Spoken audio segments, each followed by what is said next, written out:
Righty. So, whoops, give me a second here to share my screen. Whoops, don't want that one.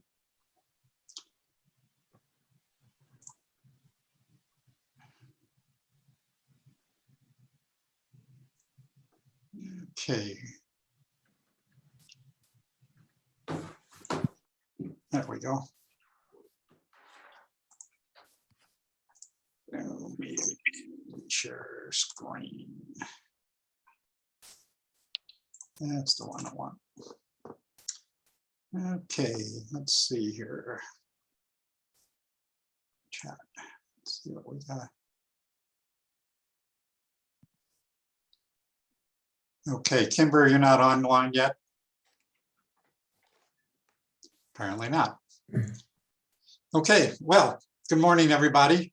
Let me see if we have any new people who have joined us today.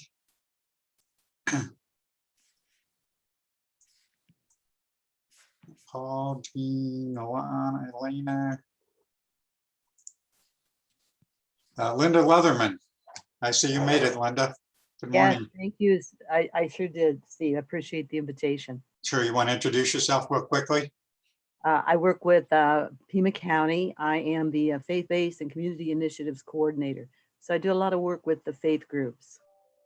Which is a good thing.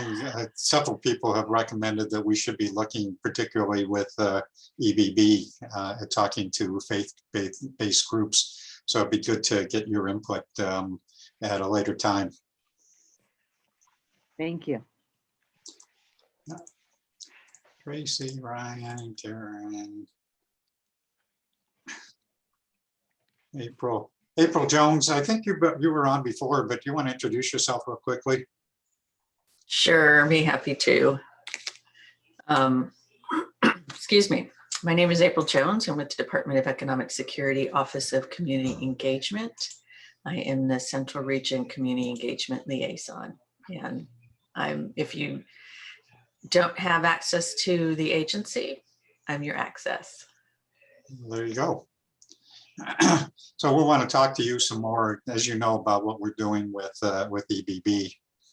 So we need to have some conversation with you. Kimber, are you online yet? Not there yet. Okay. Well, we're moving on then. Let's see. What do we want to talk about this morning?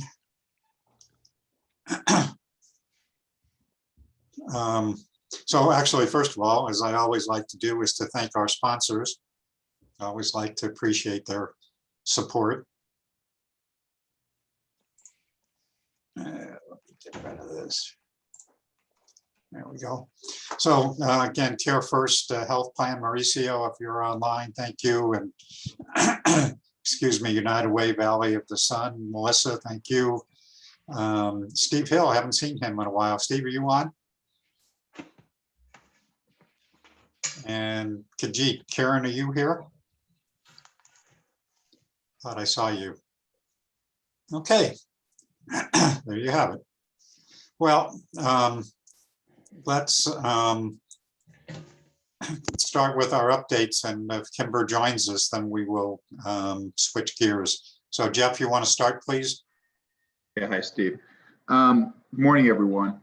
A few main updates here. As you're aware, we had an RFP out to hire a consulting firm to help us not just update the 2018 broadband plan, but to make it much more actionable in terms of middle mile activity and serve as a blueprint for the local communities in terms of connectivity. We did, the deadline came, I guess it was a week ago Thursday. We met and went through the process and have cut down the list of applicants to a few finalists. We're going to continue to meet this week, walking through the different things, and we should have an answer, or winner, I should say, shortly. Very, very pleased with the caliber of the applications and applicants themselves, and I think we're going to have some really good partnership opportunities, and I'm excited.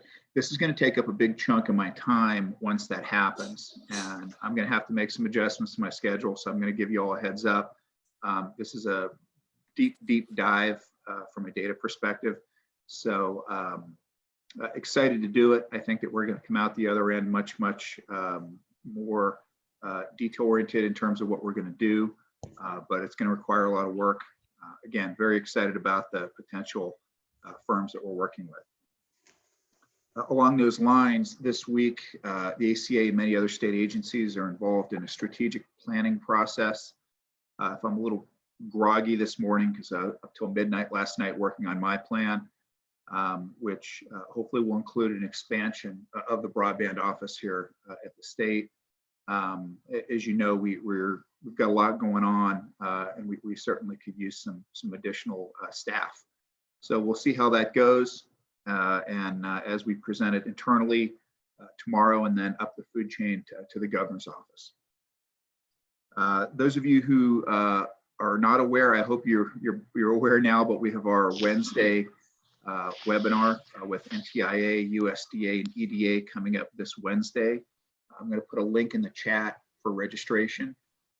This is probably the most, actually this is the most data-driven one. The title is Using Data as a Foundation for Your Broadband Plan. If you've ever been on one of these calls and Mark Goldstein starts talking and you say, what the heck is he talking about? This will help. This will help you understand the different data metrics that are used in terms of planning, partnership development, and applying for federal grants. So if the other ones bored you in some way, this will not. This is a great opportunity to understand some of the metrics that the federal government uses in terms of why and who they select for the grant opportunities. Lastly, I just want to say thank you for Janet for mentioning this with the EBB coming out. This is an incredible opportunity for the state of Arizona. We can use all the help we can get. Steve, one thing I think would actually be helpful that I've been asked about by the governor's office is to compile a list of organizations that are providing outreach for EBB. I don't know if that's something that the AZBSN could work to help consolidate, but I'm incredibly excited. Come on. We've had great response, not just internally from state agencies like DES and the Corporation Commission, but from some of our nonprofits have really stepped up in this instance. Wildfire is probably a great example. So maybe that's something we can talk about offline, but this is a great opportunity for the state of Arizona. I appreciate every last bit of help we can get from you. Thank you. Jeff, this is Mark. Would you say something perhaps about the Tech Council Global 5G rollout panel that you're moderating? I see posted in the chat, but yeah, we're working with some folks, particularly some of our 5G partners down in Tucson, regarding a panel coming up to talk about the technology behind 5G. As you're aware, there are a lot of different flavors. There are a lot of different business models, if you will, for that. I'll post some stuff in the chat regarding the rollout, but we're very excited to participate in the panel, and anytime you get to work with the Tech Council, it's a great bonus. I'll send out a notice also, a reminder to everybody about that event. Thanks, Steve. Okay. So Jeff, about the EBB and so forth, we're going to have that on the agenda. We actually have a number of people, Tracy and Cindy and others, who are working a lot on that. So we can talk some more about that in a little while. Okay. Kimber, have you made it online yet? Okay, not here. Okay, so Mama. Yes, can you hear me? Yep. Okay. There's so much happening. I really don't know where to begin, but let me touch briefly on EBB, and then I know we're going to have a deeper discussion about EBB. May 12th, they have announced is the launch date. So we have, so that's May 12th. That's going to be the launch date. And the EBB has, Good boy, good boy, good boy. Paul, could you please mute? okay. Okay, go on. Yes, yes, we all received the same email about the EBB toolkit being available. So that's great. But later on, when Tracy and our team, the rest of our team talks about it, they will probably mention what we've been doing as far as promotion and marketing is concerned. Nicole and I from our library side have reached out and sent the information to all our county librarians. That is, it's all the 15 counties plus all the directors of every single library. That's nearly 222 library buildings with directors. We've also sent out to others who on the Maricopa County Library District team, and many, many others, each of us to our own team. And we are maintaining a list of who we are sending out to. And I'm also tracking the responses from them to say how much deeper they are going to do this. We at the State Library have set aside some funds to print flyers, which will be going to all our libraries that can't do their own printing. We've asked for a simple yes or no opt-in. Do you need flyers to be printed and sent to you? We do have our own mechanism to send it to them. Of course, we can't do it to all other institutions. We will do it to our own libraries. So yeah, that is as far as EBB is concerned. And I don't know, Steve, if you want me to say anything about the ECF draft order that was released Yes. on 30th. Okay. The draft order, ECF is the ARPA portion of the Emergency Connect Fund. It's $7.1 billion. And again, it is money that is going through the E-rate process. That means it will be managed by the Universal Service Administrative Company, USAC. They will have different rules for it to do it, not the same as we do for E-rate, but the portal and application process and everything would be the same. So while Commissioner Rosenwasser unveiled the proposal, it is just a draft form. So there is time for us to react and send our responses back. Very high level, I'm going to tell you what the points that they have raised are, that some of which is of concern, some are okay. First of all, they are they're going to have two windows, one for the retroactive purchase reimbursement and one for the proactive going forward window. The retroactive purchases that they're going to allow would be those equipment purchased between July 1 of 2020 to April 30th of 2021. That is the day when they announced it, they're stopping that retroactive purchase. So that's the window. If any school or library has purchased equipment that they have distributed to their constituents, the school to their students, staff, that is eligible. For libraries, if they have purchased anything for library patrons, library staff, that is also eligible. Now, what is eligible is the question. So Wi-Fi hotspots, modems, routers, any device that combines a modem and router, those are all eligible. Desktops are not eligible. They do call out that chargers and things like that. We don't need to cost allocate out, which is very kind of them to say that. But headsets are not allowed, for example, and things like that. That too, they have called out. Smartphones are ineligible for support under this program.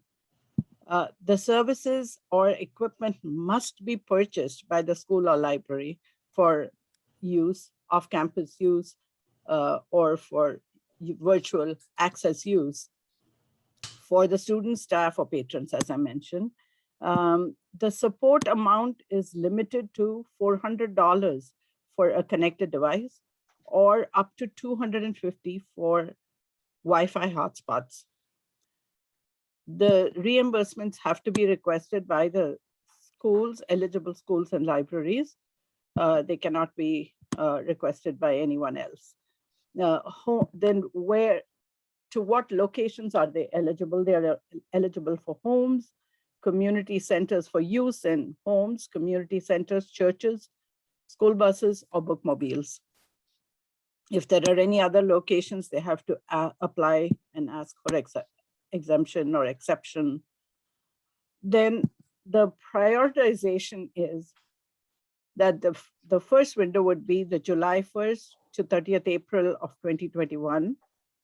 And there is no competitive bidding, of course, because it is reimbursement of something they've already purchased, but they should have followed this local procurement rules at least. If they followed that, then that is eligible, and they should supply documentary evidence of having purchased it, so invoices and stuff like that.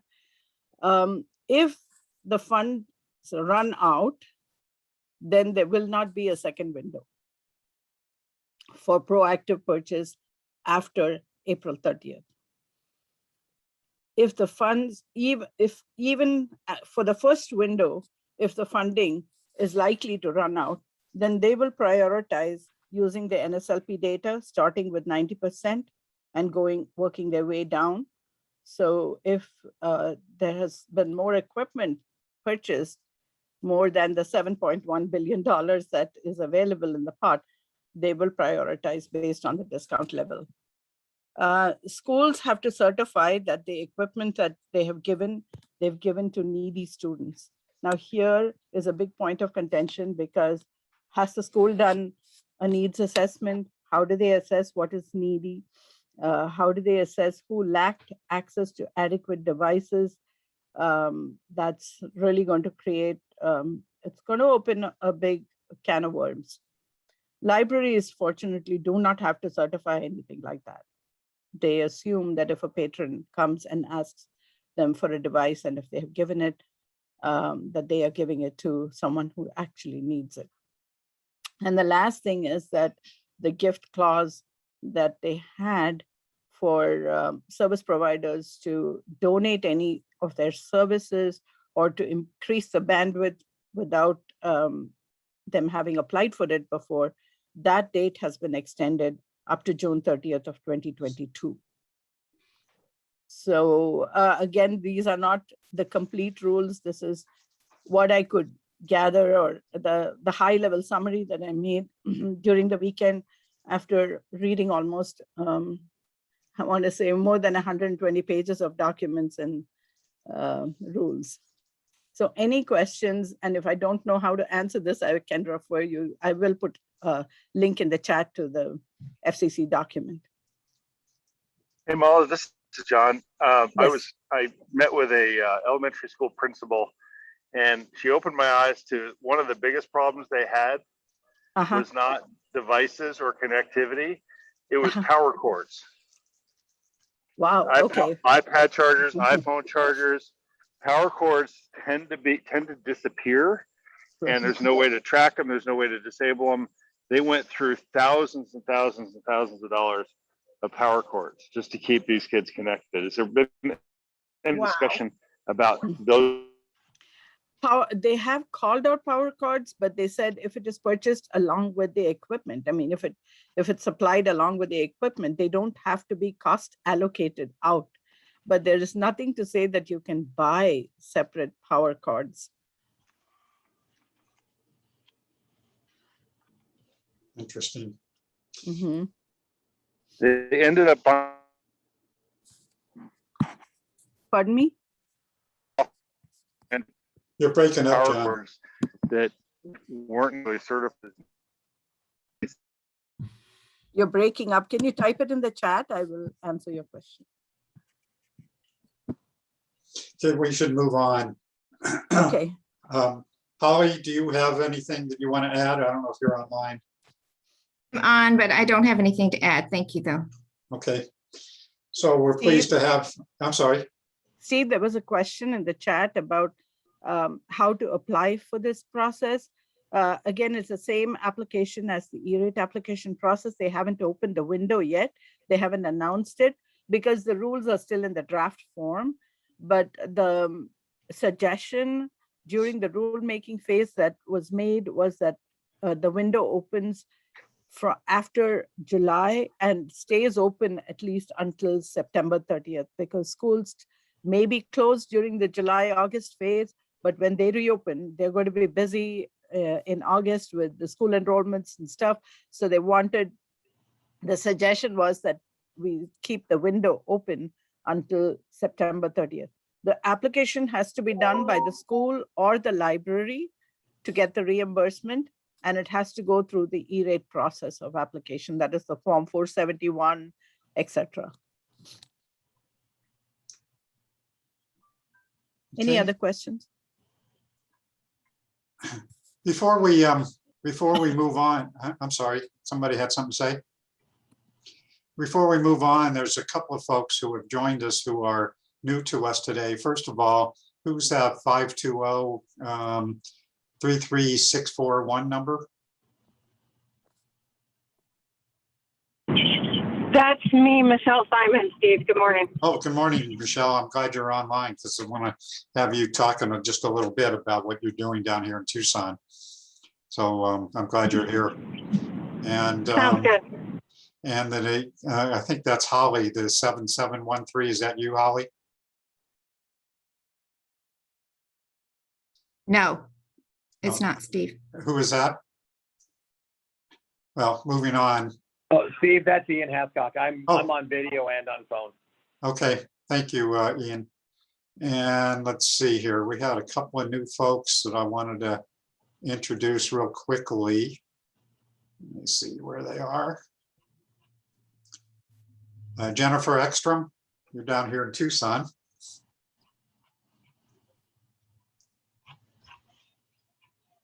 Jennifer, you may be muted. Are you there?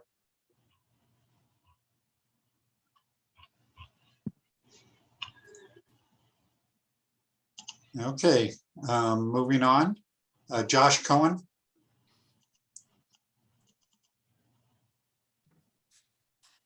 Josh, are you there?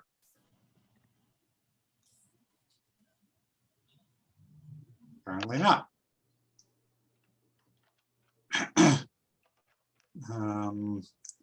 Let's see, got Linda Marcelino, we've got Marnie Yambar, Paul Ross, Paul Trujillo, Ryan McKay.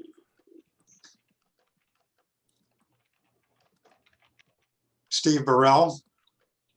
Morning, everybody. NAU. Steve Burrell. I'm the Vice President for IT and CIO for Northern Arizona University.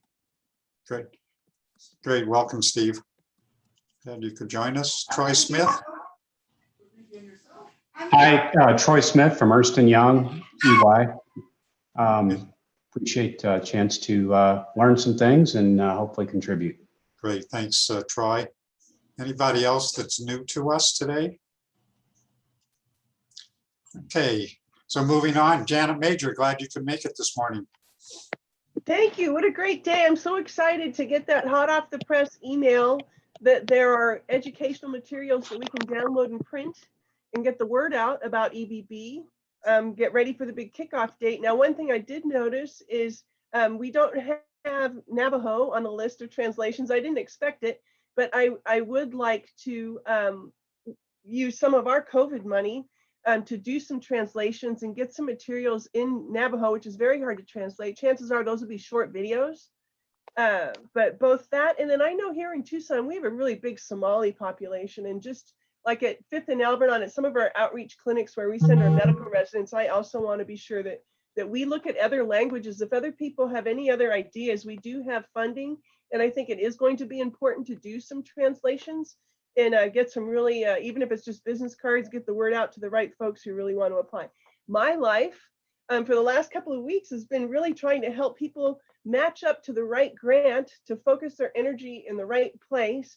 It's really interesting because, of course, if you want to apply for a distance learning telehealth grant, there really needs to be a telehealth component. There are grants that are available for providers. There are grants that are available for people who are not individual providers, and it's all coming together, right? There are some big deadlines. So we've identified on the USAC website, there's been some difficulty with entering budget because it's doing like new math. So we've worked with trying to get the information to the right people to get that fixed, because that deadline is this week, May 6th.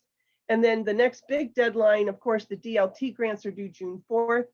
And as you listen to Mala, you know, these are very complicated processes. And the same thing with EBB. We need to choose which facts we want to communicate to people so they know immediately whether or not it's worth their time to apply. And I tried putting some of this stuff in a spreadsheet, but I've gone back to old-fashioned PowerPoint because there's just so much criteria. And you absolutely want people to be encouraged to apply for something that you know that they qualify to get, right? So that's been a big challenge, and that's what I keep working on. This Friday, and I'll put the URL in the chat, there's another grant webinar, United States Distance Learning Association, people who can answer questions, and that's like, we're like the hotline right now. Anybody has questions. And definitely, the other thing I wanted to mention is, for me, the greatest resource that I've met recently is Local First Arizona. And they've got some amazing resources if you check out their website. And I know Kimber's going to meet with us this morning, but there are some really wonderful things that we can do to work with making sure that Arizona gets our fair share of this money, because we do want to be sure that happens. So networking is all what it's all about. And I'm thankful to be here today. Thank you. Hey, Janet, this is Lori Burkett from Smith Bagley. We actually had a project a number of years ago, back I think in 2014, where we kind of touched bases with a translation company that had the capacity to translate Navajo. We did find out that a lot of the translators that are used are also teachers. And so the best time to reach them is to get that translation done is during the summertime. I can send you the link or put you in contact with the person that we were talking to. It's a very dialect-driven language. Right. And so but it's wonderful to have people who can translate that stuff for us. We ended up using it, one of our own employees who was fluent, and which was incredibly helpful. Right. But I can certainly put you in touch with them. That'd be great. We do have a great resource for Navajo, but I would love another one. And anybody know anybody that speaks Somali or any of these other languages, that'd be really helpful. And I do appreciate that, because it's a very, very challenging language. And those are the people who we really want to get to, right? As a lot of the folks who don't speak English as their first language. So thank you so much, Sophia, for your note. And I will follow up with you. Okay. Okay.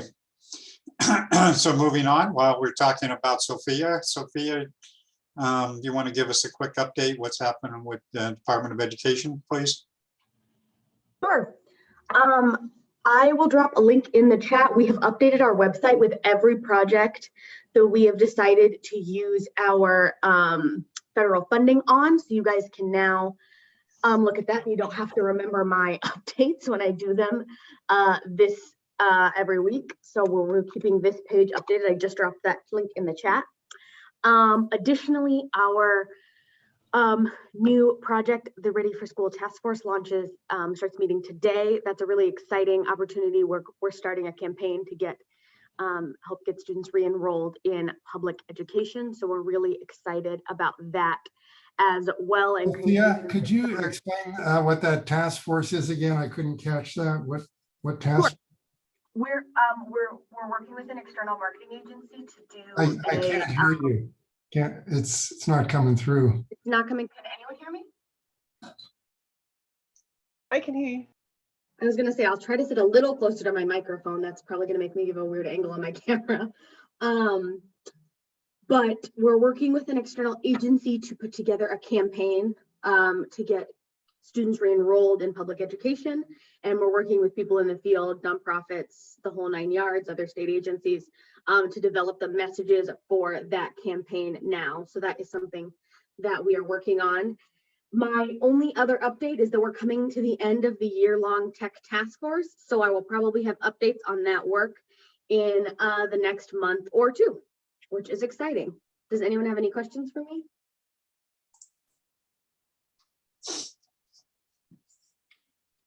Mylan, you're not online today, are you? Just not. Mylan shared with me last week that the Final Mile project, one of the projects we funded, their scope of work is done and their request for proposals is in the lawyer's hands. So that is really exciting. He, like Mala said, they're just waiting on new E-rate rules. So there's no update there, but he'll let me know. He also predicts they maybe won't meet the deadline for the rules. We'll see. It is coming up, so I'll keep an eye on that as well. Those are his main updates. He is planning to do some EBB training in the fall when he does his tour of the counties, hopefully in person this year. Okay. Leah, are you online? Steve, yes, I'm here on the Hi, phone. Leah. Hi there. So quick update for me. So I chair the Arizona Corporation Commission. For those that aren't familiar, we regulate the utility industry and then have limited jurisdiction in telecommunications. About, I guess it was 3 weeks ago now or so, I presented changes to the Arizona Universal Service Fund to my fellow commissioners. There are 5 of us total. We are in process now of working with our legal division to put language together for modification so that it doesn't just apply to landlines, but also to broadband. So we're still work in progress there. We have an open meeting tomorrow that'll probably last 2 days. Had a lot of different items on it, some big items that we'll be debating, but I have seen a number of telecommunication firms coming to our state seeking eligible telecommunication carrier status. That's something that we approve. So if you're curious about that, you can take a look at our agenda at azcc.gov. But that's it from me, Steve. Thanks again. Okay, thanks, Leah. Any questions for Leah? Okay, Derek, you're up. Thanks, Steve. The truth is, I don't know that I have a lot to add to what my colleagues have already reported on this week. I mean, the ACA RFP is exciting and approaching a close.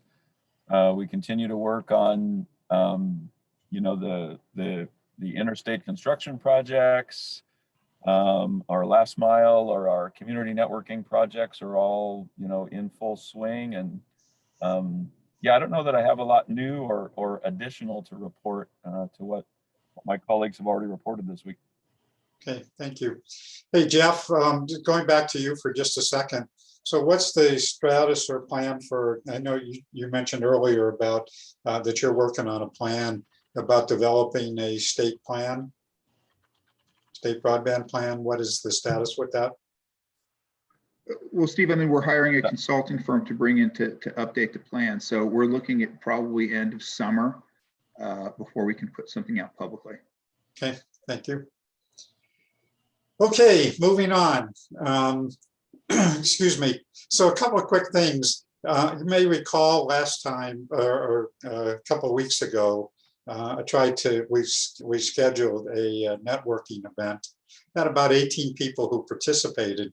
And out of that, some discussion came about what's next. And do we want to do that?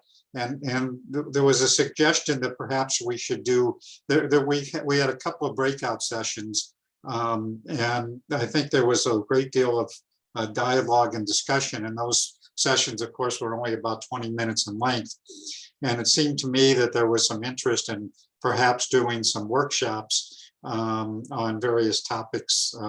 The community networks was one of the topics we were discussing. So particularly those who participated in those breakout sessions, does anybody have any thoughts about how you'd like to see it? Should we do more networking? Should we do workshops? What do you folks, what would you like to see happen? Comments?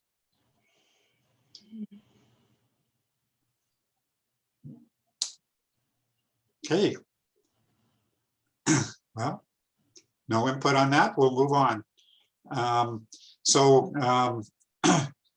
Just a reminder that our next meeting's the 10th, May 10, 17, 24, and no meeting on the 31st, which is Memorial Day. So y'all get a break from me.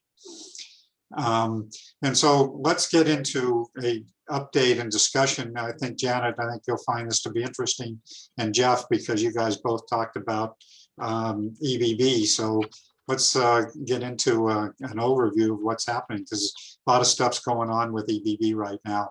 So Tracy, Alana, I don't know if Nicole's on, Cindy, Mala, you guys want to kind of talk about some of the efforts that are happening, and then also want to have some folks down here in Tucson who are working on some EBB initiatives. So Tracy, you want to take it away?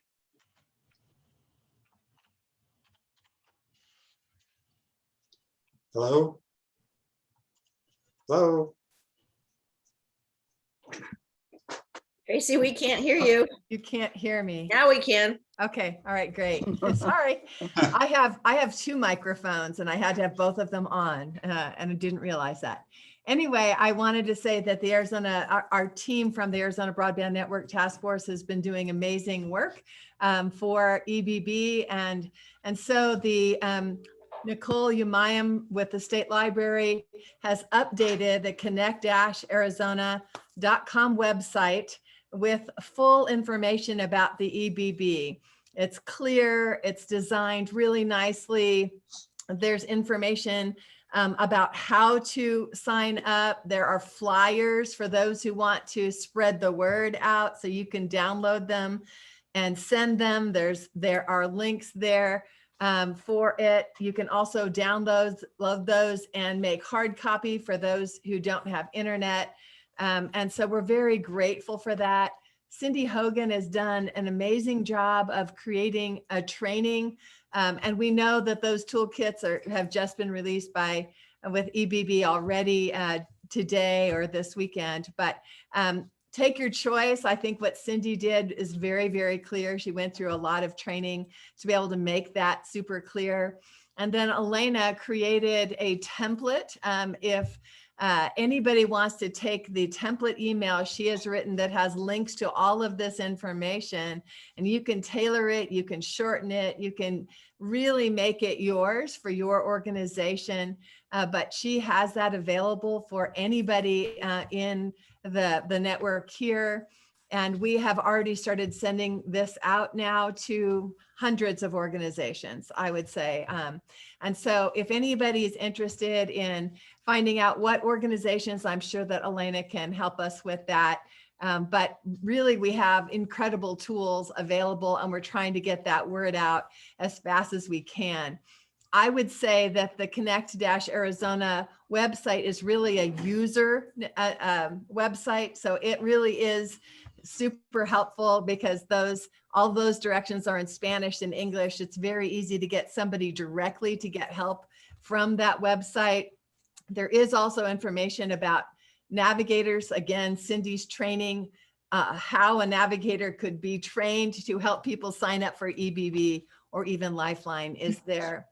And so I thought maybe Mala or Cindy or Elena, any of you want to add to what I just said? No, I would, go ahead, Dylan. I would just say if anybody wants the toolkit that we had put together prior to the FCC's toolkit coming out, you can just shoot me an email or something in chat and I'll send it to you. I know Steve has a version of it as well, and he can send it out to the group. I did also draft the email that Elena drafted is somewhat focused in the education space, and I've drafted one that has a little broader focus, since our task force has a broader focus besides just the education space. So I will send both of those out, and as Elena said, as with hers, that you can take what I drafted. Right now it has the AZBSN logo. You can take that off, you can personalize it, change it, do whatever you want to it. One of the things we know is that receiving information from people that folks know is a great way to get their attention. So if they've never heard of AZBSN, but they know who you are, you're more than welcome to do whatever you want with either of those emails. So I will send both of those to you today. So more you're talking thing, about, Steve, you have an email describing the EBB outreach, and in addition to Ilana's email, is that what you're saying? Yes. One more thing, Steve, I'm starting to reach out to the media this week. And it would be helpful if you can like give me 2 or 3 maybe folks from the task force. I don't know, Jeff, you said you were going to be super busy, so I don't know if you'd be one of those folks.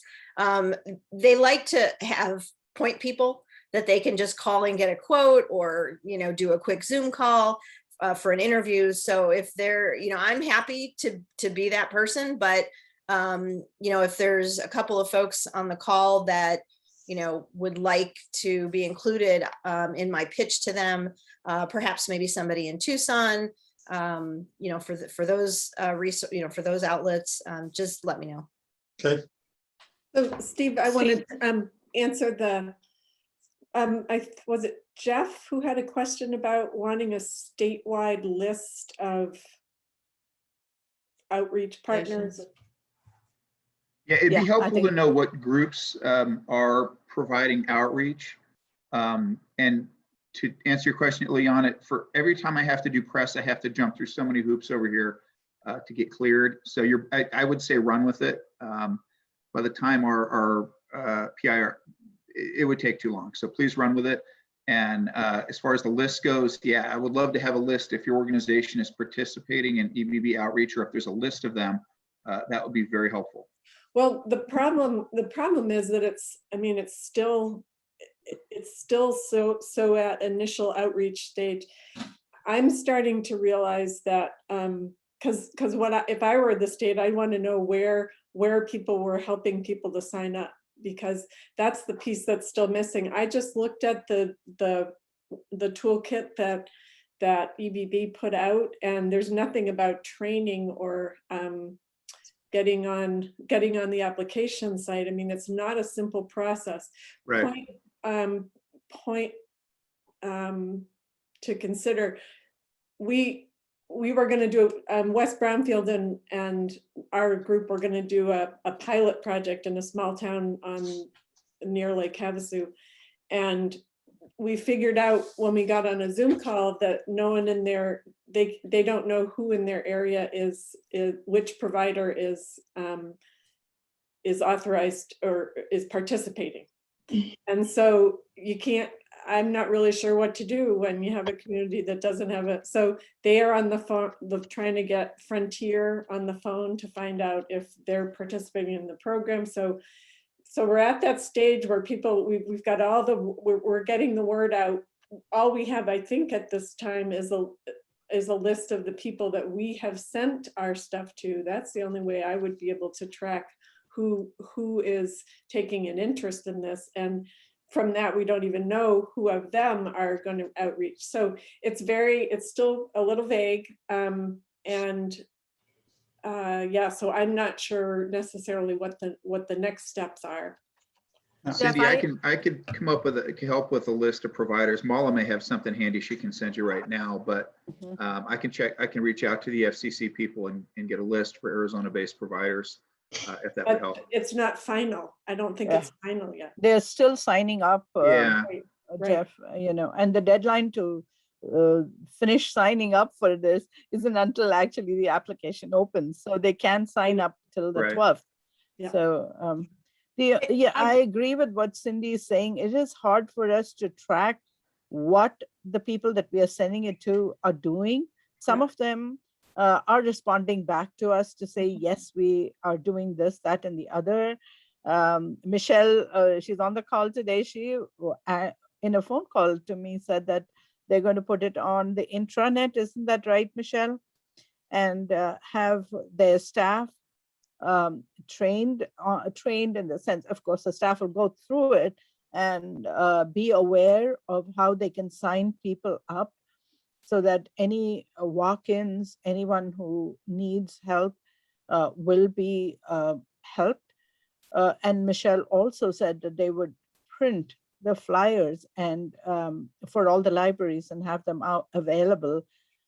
Cindy has made actually very helpfully half-page Spanish and English flyers, which are just bare bones, which people just need to know, yes, I need to sign up. This is something for me. And those can be, printed and left at grocery stores, restaurants, any takeout places, so that, more people, those dollar stores, for example, those are places where the people that need to sign up will frequent. And that is what we look for grassroots help for. Again, it is, we'll do the best we can to push it, but we don't yet know what the results are going to be. So I'd like to switch gears for just a second, stay on this topic. But you mentioned Michelle down here in Tucson. So there was a good meeting the other day that Marcelino, I know you're online, and you helped to pull together a small group of people, and you and Cindy and myself, and several other people, including Michelle Simon with the Pima County library system. And so maybe you want to recap that discussion a little bit and kind of where we're going and some of the, I think, issues and challenges that are consistent with what we were just talking about.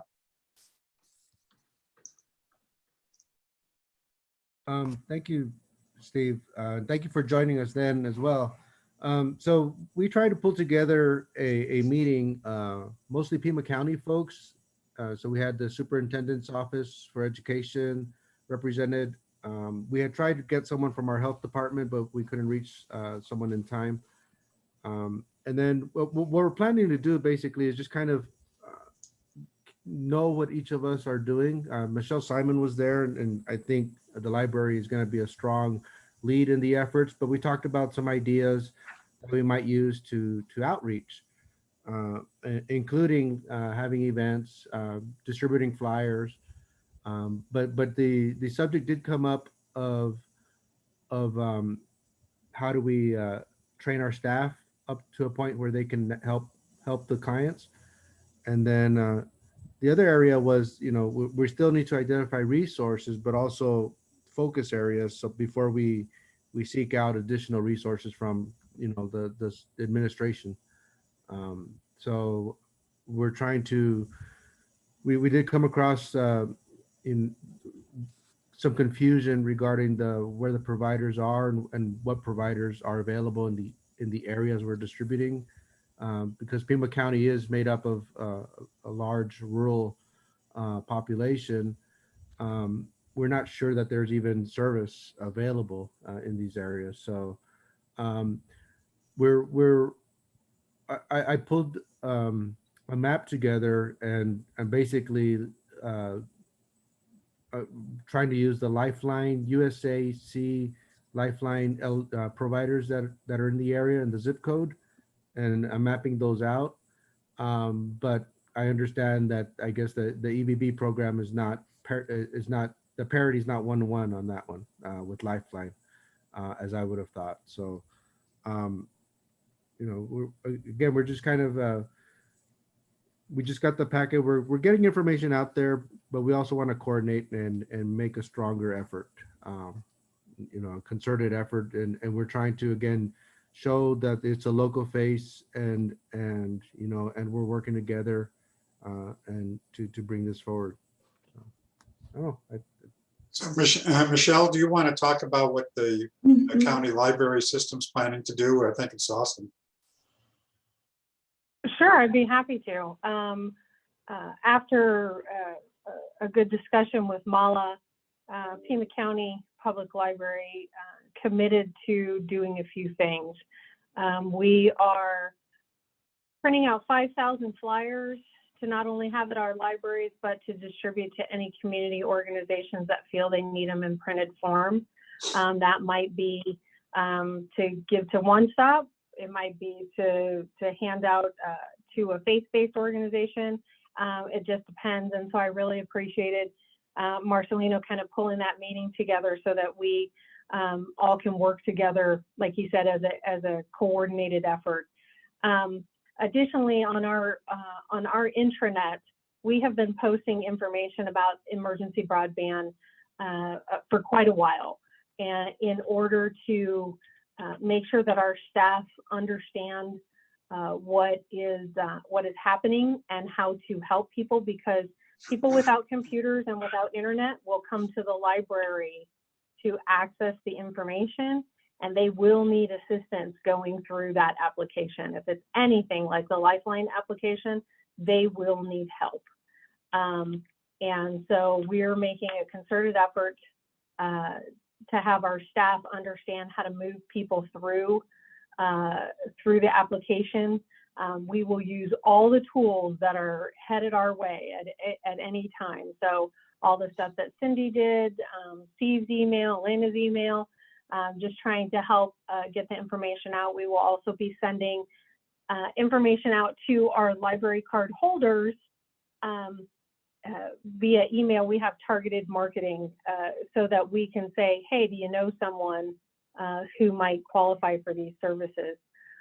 Also, on our library's website, we have an entire page that talks about low-cost internet and computer access services, and all of the information about the emergency broadband benefit is there, as well as all of the efforts that this task force has gone to with Connect Arizona and all of the different low-cost providers right now, what Cox has, Comcast, all the different things, everyone on Arizona's Technology Access Program. So we have a lot of things available to the community, and basically what our librarians are charged with is making sure that people can get to the information that we have out there for them. Okay. Michelle, how many branches does Pima County have? We have 27 library branches that span the 9,100 square miles of Pima County. Our farthest west is in Ajo, farthest south, Arivaca, north is Catalina, and east is in Vail. Great. So Cindy, do you want to add anything? And I think it's pretty much covered from ours. Okay, Andrew, I don't know if you're online. Did you want to add anything? I'm online, but nothing to add here. I think they've covered it well. So just my perspective, I thought it was a great meeting, and I think it pointed out the challenge that we're all struggling with is how do we help people? So we give out flyers, we spread the word, we do media, but when it comes down to it, it's really an issue of how are we going to help people to do these applications. And Mala, do you want to quickly just talk about what the state library is providing? Well, we are working on the Connect Arizona site, as you know, Nicole and I, and we have also had a meeting with the county librarians. We had the county librarians meeting last Friday, and we did reach out to them. And subsequently, we sent out emails to not only the county librarians, but to all of the library directors in the state, all of them. And we are getting responses back. I'm tracking those responses to see what they say. If they say they need flyers, we are going to provide a packet of flyers. We're not counting and saying, oh, you need 200, then you need 500. We're just doing packets of maybe 100 flyers to the libraries so that they can distribute and redistribute. And of course, we are training navigators. We have already 6 navigators that are aware of the program and that will assist people over the phone. But we rely more on the libraries doing it in person, because as I put in the chat, it does involve uploading, scanning and uploading documents. which unless they are a Lifeline member, those documents need to be scanned and uploaded. So maybe they, I don't know how many of them would have scanners or know the know-how of how to do it via their phone, because you can use a smartphone to scan documents and upload them. But again, it is a technology and that people need to be aware of. And if they are not aware of it, the libraries will help them do it. Yeah. So that's what we are doing to reach out. We are recruiting more navigators to help, and hopefully we can get it all accomplished before May 12th when the application window opens. I am really skeptical about the program lasting very long, because I know that the money will run out. It will run out if everyone is doing what they are supposed to do to promote it. So just sharing. I appreciated. I'm sorry, go ahead. I appreciated Janet's comment about making. Is it worth my time to apply? Like, how do you express that to people so they have it all in front of them? And it's really difficult to do. There are so many different aspects, especially it being a short-term program and not being able to tell them how long it's going to last. And do they drive into a place where they can get navigation help and all that? It's really big. So I think that from my perspective, that one of the things that we really need to work on as we send out an email that I drafted is asking organizations to identify a key contact within their organization that can become, quote, an expert or learn about EBB, so that they can work with the constituents in their organization that they work with to help them to work through this process. I think that's the biggest challenge for all of us, is having people who can help people to do this application process. It's always a challenge, not only the process itself, but for many people that they don't trust government, they don't want to work with government, and so forth. And so it's really important. And we, I think, had this discussion when we first started talking about EBB, that the more we can work through existing groups and organizations that are working with people out there in the communities is really important. But it's a big challenge to make that happen. So anyway, that's my 12 cents worth. So Tracy, Elena, Cindy, Mala, you guys have anything more that you want to talk about EBB? Just wanted to add that people who are homeless too can apply. And those who are in shelters, they can get, they can get access through this program. Again, reaching them is the issue. And if we can reach them, reach out to them, that would be a group that really would use it. The documentation for them is going to be tough too. Yeah. We found with Lifeline, as long as they have a location like a shelter as their address, we have been able to get Lifeline services for folks. Right. Same for EBB. Mm-hmm. Yeah. And multiple people in that same shelter can get access. Mm-hmm. Yes. Yes. Marnie, looks like you have something you wanted to add. Yes, good morning, everyone. Can you hear me? Yes, but you're breaking up. Okay, I'll go back inside closer to my internet. I actually have several questions, probably mostly for Mala. So my first question is with respect to the flyers. What kind of coordinated effort is being looked at and distributing them? Like, just for example, let's say, I'm the advisor. You're breaking up, Marnie. DA wanted to print out a random bunch of, if I just wanted, is this better? Yes. Is this better? Mm-hmm. Yes. Is this better? Very if I much. just wanted to print out a random bunch of, if I wanted to print out a random bunch of flyers and just take them around my local community, is that okay? Or should I report to somebody about where I'm sending them? Or, you know, in terms of the flyer distribution, what are we thinking about? Are people free to just print and scatter them wherever they want? I would, if I can jump in for a second about that, at this point, you tell our team where you have downloaded flyers and passed them out. And we'll collect that information in the website that, you know, we have a spreadsheet of all the organizations we're reaching out to. We're tracking who's getting flyers and who's doing it electronically. Goodman's Furniture is considering making flyers and having all their employees go out to their communities. I know West Brownfield is working on this as well with rural schools. So I just think we have to start somewhere. The time is so short, and just send your information to me or Mala, and we will make sure it gets in the list. Okay, and I'm on my phone, so I couldn't see who you are. You're beautiful, but I can't see your name. Tracy Beal. Tracy, okay. Yeah, Tracy Beal. Okay. We're happy to help. We're happy to help.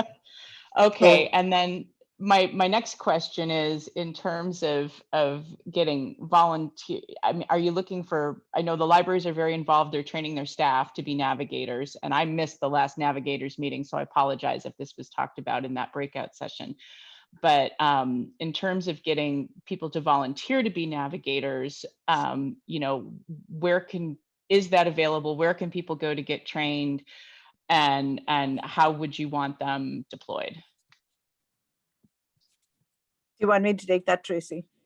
Yeah, you know, Cindy she already created a beautiful PowerPoint of training for any navigator to help others sign up for EBB. It's beautifully illustrated. It's simple. It's on the Connect-Arizona website right now. Okay. So anybody can go on there and take somebody through everything Cindy created to make it simple, and it's on a website, so nobody has to be interfering.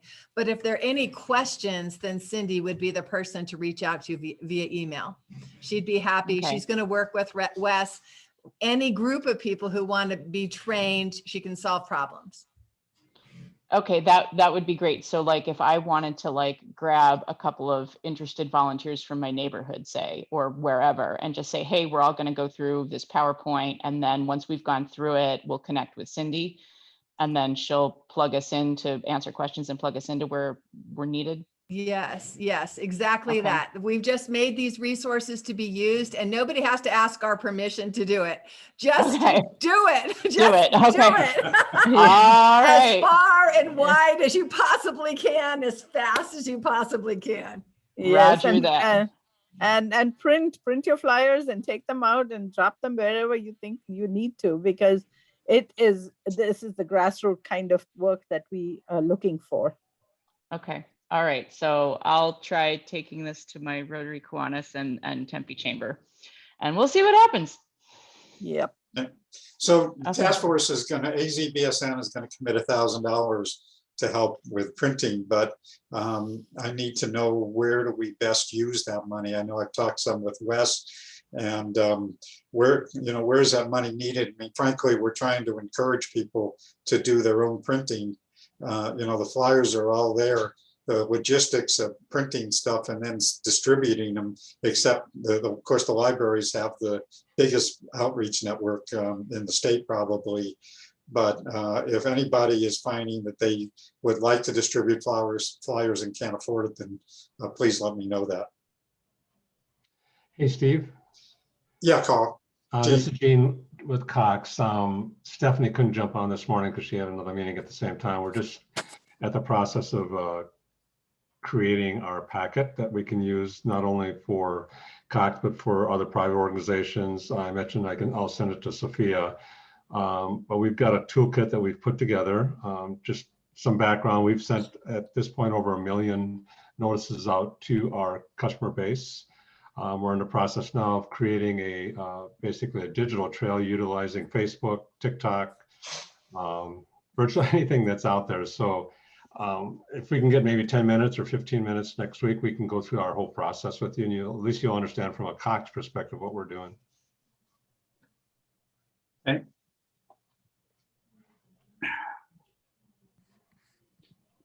Okay, anything else about EBB? I was just going to ask Tracy about the FCC outreach kit for EBB. Is that being used, or is that the same as the one you already have that Cindy prepared pretty much? You know, because we weren't sure when that from the FCC was going to be coming out, we created what we created. But both of those links are in the email that Elena has and on the website. So there's just every resource you could want is available on the connect-arizona.com website. And hopefully, yeah, I'm just wondering, is it pretty similar to the it's more complicated. So I think that's why we went ahead. We weren't sure when it would be ready. And also Cindy went through, I mean, on her behalf, I have to tell you, she went through every training, everything possible, and then tried to simplify so that it would be the easiest for navigators to help people sign up, right? Okay. Yeah. So I want to just say that that team has just done phenomenal work. Spent a lot of time thinking through this, putting together materials, getting information out. So I really want to say thank you to that team of folks who have really been working hard on this. Thank you. Yes, we jumped in, got a communication plan ready. Thank you, Elena, for that. And then Cindy jumped in and got the training ready. Nicole jumped in and got the website ready. And I just stayed and connected everybody together. That's all. And Tracy did awesome work in trying to get connected with people who can print or reach faith-based institutions. We're all sending out, we've been frantically doing this during the weekend, trying to get information out to people. So our weekend begins now. So those of you who are, Mauricio, are you online? Yes, I am. So Mauricio, based on what you've heard, and I think you mentioned that you basically have navigators around the state. Do we have what you need? How does this relate to what your needs might be? I think, like Tracy and everybody else has mentioned, get the word out, get the information out to everybody. And I was going to ask, but I think at this point it doesn't really matter because this thing is rolling out on the 12th. So whether you include our Arizona information or the FCC information, it doesn't really matter at this point. Let's just get the information out to as many people as we can, because there is a time crunch. And from what I've heard so far, that money may not be there very long. So the main function that we could do right now is just share that information, get it out to people, and adjust accordingly. They need to get that information in their hands first before we can even move to other steps. I do understand the navigators are very important, but we'll adjust as it comes. I really don't know if anyone has any idea how long this money would last, but just getting the information out is the most important thing right now. Okay. I think Debbie said that Gentech could also help, which is great, to navigate. They're tech savvy and they would be willing to help. Deb and I will talk about how the logistics would work. I did want to make one more comment. I believe we have a new person that called in today representing the faith community. We've mentioned that several times. I'm just wondering how we can get them involved, or maybe they're already involved in some way. I think just getting the information out to them. I know they have volunteer groups, and maybe we can start a new ministry, but I don't know where they're as far as information and sharing that amongst their congregations. I don't know how they're doing it at this point. So Linda Leatherman, are you still online? I sure am. Yes, and that's exactly the thing that I've been going over in my head as to how we can get that out. I already have last week, an entire faith group asked how they could volunteer, what they could do. So I know that the energy is out there. My first meeting was on Friday. This is a lot of catch up for me to go through the toolkits and find out what we can get out to them and have them understand. I think there are a lot of them that will want to be navigators. Just a huge population, and the people that I work in the faith community are very active. You know, they're doing a lot of ministries. So I think this would be something that they would be very interested in participating with.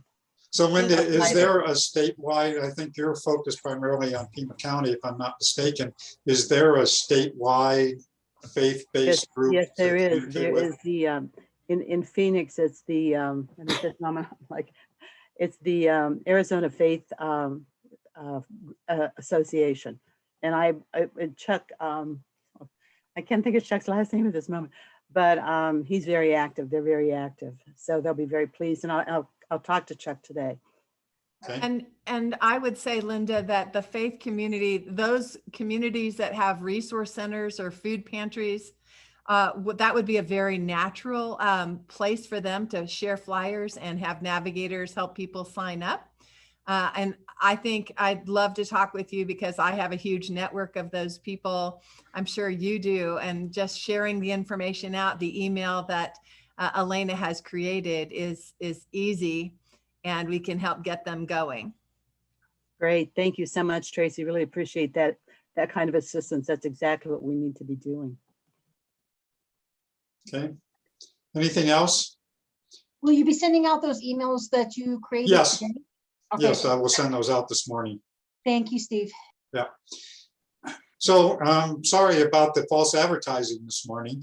I'm not sure what happened to Kimber, but hopefully we can get her scheduled, because I think what she's working on is absolutely in line with what we discussed early on. And as those of you who were involved with the task force early on know that we actually had a funding team that Commissioner or Chairwoman Leah Marquez Peterson chaired. And it was really, part of our interest was to try to identify what other resources, funding resources are out there besides just government funding. And so I think what they're working on with this resource center is just pretty awesome and ties in well. Mark and I had a preliminary conversation with Kimber, and I think there's some real possibilities for synergy. So I'm sorry she wasn't here today, but hopefully we'll make that happen maybe next week. So anything else for the go to the order? Yeah, Steve, I put both letters in the chat so that people have them.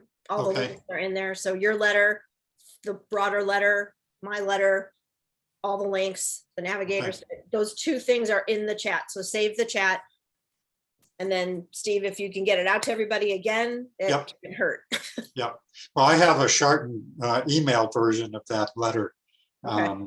So, but I do need to add some stuff to it. I need to go back and look at yours, Elena, and make sure we're in sync, which we are pretty much, I think. But Yeah, the only thing I did is I added the FCC, the link to the application process with. yeah, and mine does not have that. And so Yeah. I know I picked that up when we were talking earlier.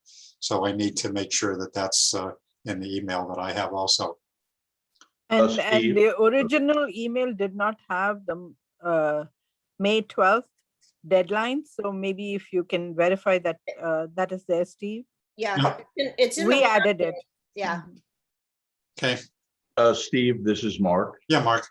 3 real quick things. One, I did post the link to the Arizona Resource Center on the Local First site in the chat, so it will be in the minutes. And yes, I'm hopeful we can get their focus tuned and assist them, in serving broadband grant needs like we've always desired. They're well-funded and staffed, and I'm hopeful of that. Second, a correction on the screen you're showing. I believe you mean to say no meeting May 31st, Memorial Day. That's correct. And finally, The next ATIC board meeting is Wednesday, the 12th, a week and a half from now at noon. I put a link in the chat for that. Welcome any of you participating in the task force for coming on and participating in the board meeting. A number of you are board members, but just wanted to announce that date as well. So I have sent a couple of times email to everybody about the resource center, the Arizona First Resource Center, and I strongly encourage all of you to sign up for their newsletter. They send newsletters once or twice a week with listings of funding opportunities, federal, state, local. It's a great resource. And so, you know, if you're looking for resources for your projects, it's the place to go. And again, I'm sorry Kimber wasn't here today, but they actually, as Mark was indicating, they actually have staff to help plan community projects. And so it's a tremendous resource. Again, strongly encourage you to check out that website. Anything else before I go to the order? Yes, Steve, I wondered if there's still an appetite to continue digital navigator subcommittee meetings. I know everybody's busy with lots of different things, but I think writ large, I think that's a really important topic that we need to keep our eyes on. So I just wondered if that's a possibility. I think it's important. I don't know, Sophia, if you want to comment on that or not. Oh, maybe she's not there anymore. But I absolutely, I think that this EBB situation really pointed out the need for navigators. So anyway, I think we're kind of done for today.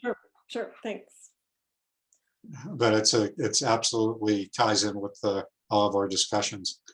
So with that, I think we're done for today. Thank you all. Great, thank you. Thank you.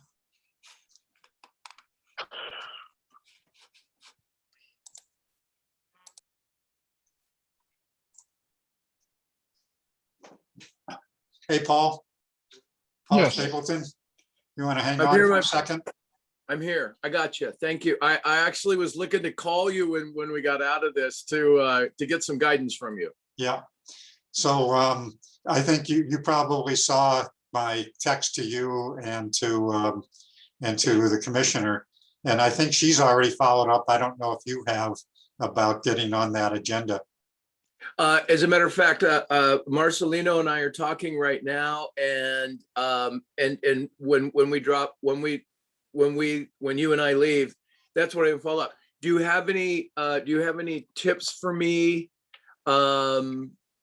Because you said you attended a county meeting Friday. Was it Yes. Friday? Yes. Yeah, And I think yeah. you were invited to that meeting, Paul. I don't think it was kind of a last minute meeting that Marcelino pulled together. The brainstorm, right? And Bevington was there. Yeah. Marcelino said he'd brief me on it. I was doing, believe it or not, the American Jobs Plan, congressional roundtables. This is important. I shared it with Marcelino. So with Stanton Kirkpatrick, Gallego, and Grijalva, I was with Grijalva on Saturday. We're setting up roundtables with selected community groups, 12, 15 leaders who come in, and they're going to explain the American Rescue Plan because it's very complex, which this is part. Yep. Then they're going to explain the magnitude and the sheer scale and the specifics to Arizonans of the American Jobs Plan, Infrastructure Plan, and the American Families Plan. So these are the people who wrote the bills. And our responsibility is now to do what we're doing here, which you and this group does so magnificently, is to explain what it means to families and agencies here where we live. And we also have a responsibility to make sure from the congressman that I've spoken with, I mean, I didn't just cook up this idea. I was asked, because I just did a cinema roundtable. I have another one coming up next week with cinema's staff about this very thing, because she voted for, help pass and deliver the the American Rescue Plan. We're on her and Kelly to pass the jobs plan and the family plan, right? That's our work as citizens. But the urgency, right, in this first, 150, 200 days of 2021, the enthusiasm and urgency of this group, we have to make good on this stuff now, right now. You know that, this is what you're really good at, is the context, but it has to be with all hands on deck, agencies, community groups, the citizens in our vulnerable committee. I was messaging during the meeting with some groups. We just did a vaccination clinic on Saturday and a voter registration event, and we had Grijalva, Aralita Grijalva, county supervisor, Yeah. right, and Regina Romero. We were in Menlo Park in the Barrio, Ward 1. So we did shots in arms, voter registration. We had Planned Parenthood with us, YWCA. I mean, the Fight for 15, the minimum wage initiative, getting signatures for the Yeah. Tucson City election.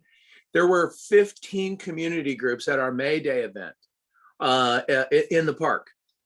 And, we had vulnerable workers telling their stories of working through the pandemic. It was magnificent. But that's when Grijalva and Regina, because we had a little confab, they came as our guests. I'm one of the organizers of the event, as you might guess. Aren't you always? and we did, after we got done at the park, we went and did 90-minute picket at the Amazon warehouse with 100 people, Okay. pro-union May Day thing. I'll tell you about that later. You're not recording now, are you? No. Okay, good. So no, I'm just saying. So I got tied up. I'm doing. I don't think so. When Marcelino called that brainstorm,